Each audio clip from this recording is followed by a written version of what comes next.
আসসালামু আলাইকুম। আইসিটি বরিশালের পক্ষ থেকে আমি ইমরাজুন নাইম আপনাদেরকে স্বাগতম জানাচ্ছি। প্রতিষ্ঠানের সদস্য বা কর্মীদের তথ্য রেকর্ড রাখার জন্য আমাদের নতুন Excel sheet member information database form এটির ব্যবহার পদ্ধতি সম্পর্কে আজকের ভিডিও। আমরা যদি ফাইলটি ওপেন করি তাহলে প্রথমে এরকম দেখাবে। এইখানে এনেবল এডিটিং একটি বাটন দেখা যাবে। যে কোনো নতুন এক্সেল ফাইলে এরকম থাকে, তখন আমরা এটাকে এনেবল এডিটিং এখানে ক্লিক করে এটাকে এনেবল করে দেব।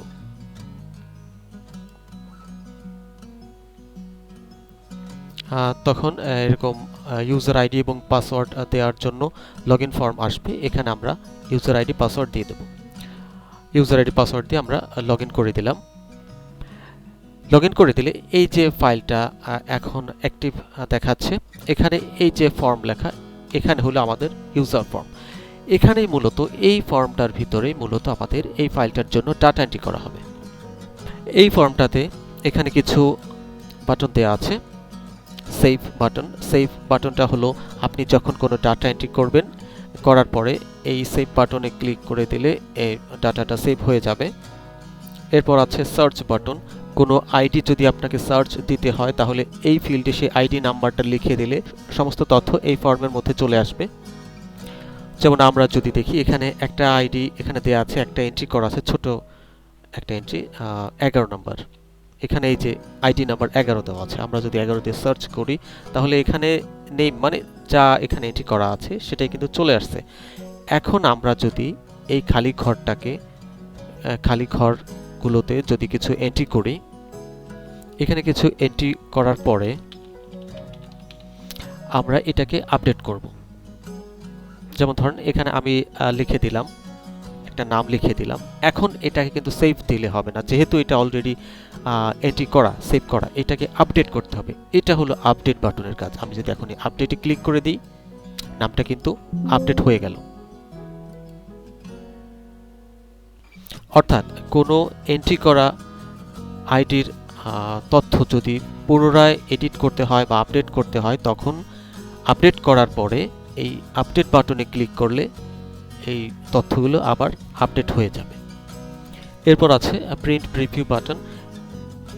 এটি হলো কোনো আইডিতে যখন কোনো ডেটা এন্ট্রি করা হয়, করার পরে আমি যদি এটাকে প্রিন্ট প্রিভিউ দেখতে চাই, তখন এই বাটনটাতে ক্লিক করতে হবে।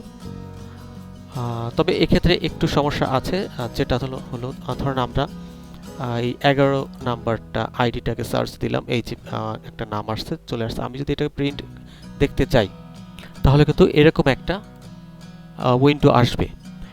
এটা হলো এখানে এরকম আসলে আপনি এটাকে এন্ড দিয়ে দেবেন। এন্ড এটা এজন্য আসছে যে আমরা এখানে কোনো ছবি সিলেক্ট করি নাই। ছবি সিলেক্ট না করলে এটার প্রিন্ট প্রিভিউ আসবে না। আচ্ছা, তাহলে আমরা একটা নতুন এন্ট্রি করে আমরা পুরো ব্যাপারটা আবার দেখি। এটার জন্য আমাদেরকে আগে এই ফর্মটাকে খালি করতে হবে। এই যে রিসেট বাটন, এটাতে ক্লিক করলে ফর্ম খালি হয়ে যায়, ফর্মে যে লেখা থাকে সেটা চলে যায়। আচ্ছা, ধরি আমরা একটা নতুন আইডি লিখে দিই, ধরি 50 নম্বর।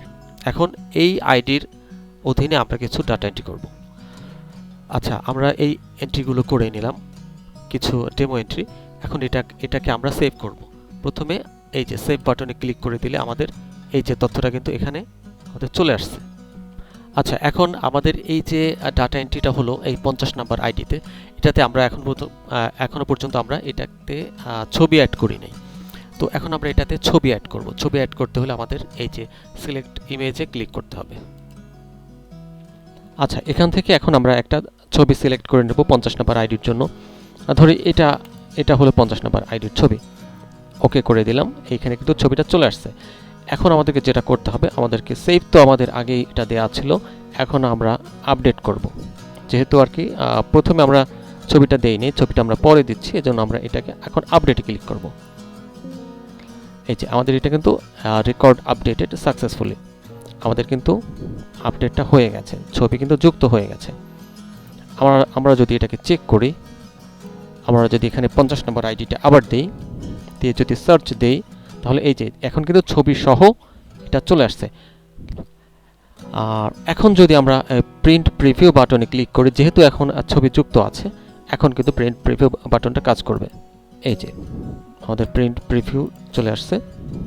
এখন তারপর আছে আমাদের ডিলিট বাটন। এই ডিলিট বাটনটা কি? ডিলিট বাটন হলো আপনি যদি কোনো আইডি ডিলিট করতে চান, কোনো আইডির তথ্য, তাহলে এই ডিলিট বাটনটা ব্যবহার করতে হবে। যেমন ধরুন আমরা 50 নাম্বারটা ডিলিট করতে চাই, আমরা 50 নাম্বারটা সিলেক্ট করে দিলাম। এখন আমি যদি ডিলিটে ক্লিক করি, রেকর্ড ডিলিটেড সাকসেসফুলি, আমাদের কিন্তু রেকর্ডটা ডিলিট হয়ে গেছে। এখানে কিন্তু সেই 50 নাম্বারটা নাই, এখন পর্যন্ত ফর্মে আছে। যদি আমি এটাকে আপডেট করতে চাই, সেজন্য এখন পর্যন্ত এটা আছে। তো এটা আমার লাগবে না। আমি যদি রিসেট দিয়ে দিই, এটা চলে গেল, একেবারে চলে গেল। আচ্ছা, আর আমরা যদি অনেকগুলো একসাথে ডিলিট করতে চাই, সেটাও করা যাবে। যেমন ডিলিট বাটন দিয়ে তো একটা আইডি ডিলিট করতে হবে। আর যদি একসাথে অনেকগুলো ডিলিট করা লাগে, তখন আমরা সেটা কিভাবে করব? আমরা আগে কিছু ডাটা এন্ট্রি করে নিই, তাহলে ব্যাপারটা সহজে বোঝা যাবে। আমরা কিছু ডাটা এন্ট্রি করে নিলাম। এখানে অনেকগুলো আছে। এখন আমি চাচ্ছি যে সবগুলোই ডিলিট করব। তাহলে এই যে 1 নাম্বার সিরিয়াল থেকে, বা মানে আপনি যেখান থেকে সিলেক্ট করতে চান, আর সেখান থেকে ধরে সবগুলোকে সিলেক্ট করে দিয়ে এইভাবে ডিলিট বাটনে এইভাবে ডিলিট করে দিলে এটা ডিলিট হয়ে যাবে। তো ডিলিট হয়ে যাবার পরে আপনাকে আবার এখান থেকে আইডি দিয়ে এইভাবে এই যে সেভ বাটনে ক্লিক করে আবার নতুন করে আপনি ডাটা এন্ট্রি করতে পারবেন। এরপর আছে আমাদের এই যে পাশে আরেকটা শিট আছে সিঙ্গেল। এই পেজটার কাজটা কি? এটা হলো এখানে আপনি চাইলে যে কোনো একটা আইডি এখানে লিখে দিলে সেই আইডির যে যত তথ্যগুলো আছে এখানে একবারে আসবে, এবং এটাকে আপনি পিডিএফ হিসেবে সেভ করতে পারবেন। আপনি এটার প্রিন্ট প্রিভিউ দেখে নিতে পারবেন এভাবে ক্লিক করে। আমরা আগে কিছু ডাটা এন্ট্রি করে দেখি।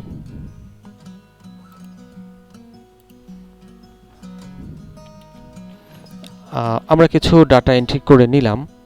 এখানে 5টা, 10, 20, 30, 40, 50, এই 5টা আইডি।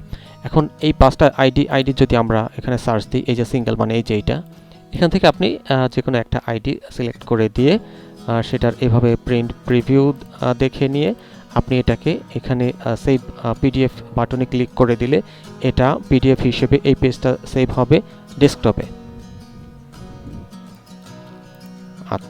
আচ্ছা, আর প্রিন্ট শিট, এটার সম্পর্কে একটা কথা, যদি কোনো আইডি ডিলিট করার পরেও তার ছবিটা যদি এখানে থেকে যায়, বা যদি একটার উপরে আরেকটা ছবি চলে আসে, সেক্ষেত্রে এখান থেকে আপনার মানে যে ছবিটা প্রয়োজন হবে না সেটা আপনি এখান থেকে এভাবে ডিলিট করে দিতে পারবেন। তাতে কোনো সমস্যা হবে না, ডাটাবেস থেকে সেটা ডিলিট হবে না। তো এতটুকুই এটার ব্যবহার পদ্ধতি। এই ফাইলটা মূলত আমাদের যে এক্সেল আইবাই হিসাব যে ফাইলটা ভার্সন 6, এই যে ফাইলটা, এটার সাথে ফাইলটাকে ফ্রি হিসেবে দেওয়া হয়, অর্থাৎ এটার সাথে ফাইলটা সংযুক্ত করা, এই যে আইবাই হিসাব ফাইলটা এটার সাথে। এবং এই যে এই ফাইলটাকে সঠিকভাবে কাজ করানোর জন্য যেটা প্রয়োজন হবে সেটা হলো একটা ম্যাক্রো সেটিংস করে নিতে হবে। যদি আগে থেকে ম্যাক্রো সেটিংস করা থাকে তাহলে আর করা লাগবে না।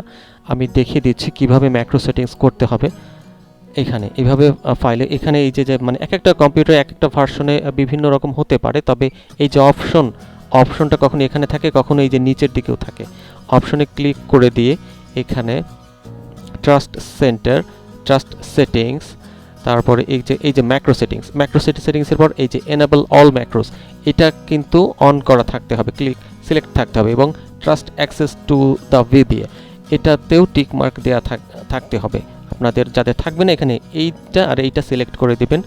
এবং তারপর আছে এই যে প্রাইভেসি অপশন, এখানে এই যে রিমুভ পার্সোনাল ইনফরমেশন, এইখানটাতে টিক থাকতে পারে, থাকলে টিকটা উঠিয়ে দিতে হবে। আর যাদের টিক থাকবে না তাদেরটা এরকমই থাকবে।